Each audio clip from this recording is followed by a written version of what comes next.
yang tercecer di era kemerdekaan 2, puisi isi Denny J.A.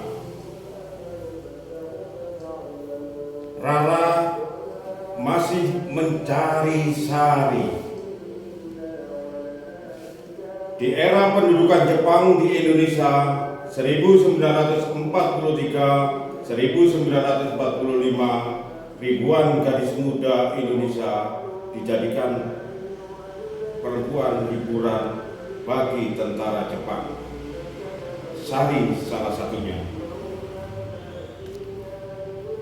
Rara terpana di sana masih siang hari, tapi ia melihat kunang-kunang terbang menyala di kamar hotelnya. Usianya tak lagi muda.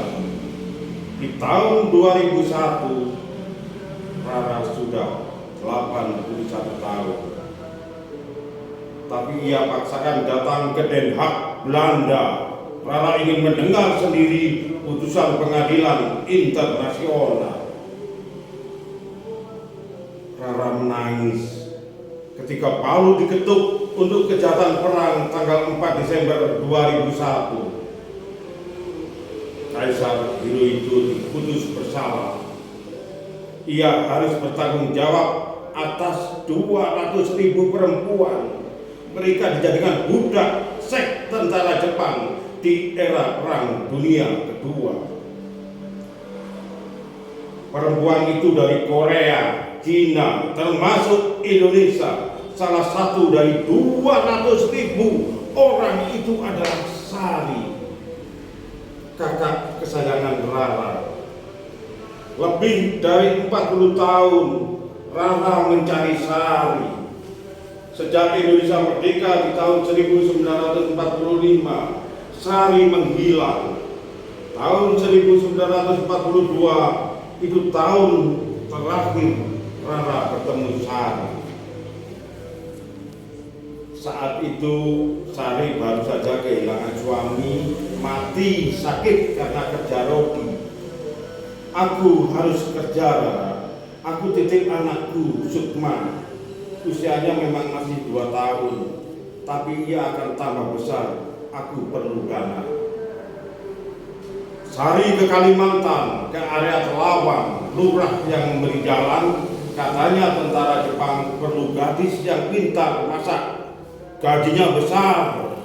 Sari bisa menabung untuk sekolah Sukma. Kami mengizinkan, apalagi ia bersama Mardiem, sahabatnya yang gesit. Sari menangis, memeluk Sukma. Itu seperti pelukan yang terakhir. Bukan pula itu air mata. Air mata Sari berbau kembang kematian. Tahun 1945 Indonesia merdeka. Jepang sudah pergi, Mardiem sudah kembali, tapi Sari tak kunjung pulang.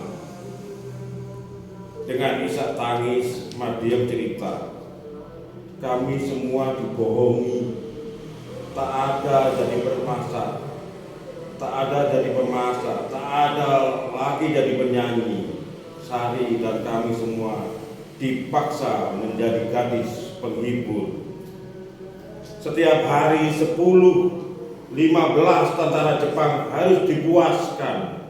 Jika tidak, badan kami diinjak-injak, kami tak diberi makan.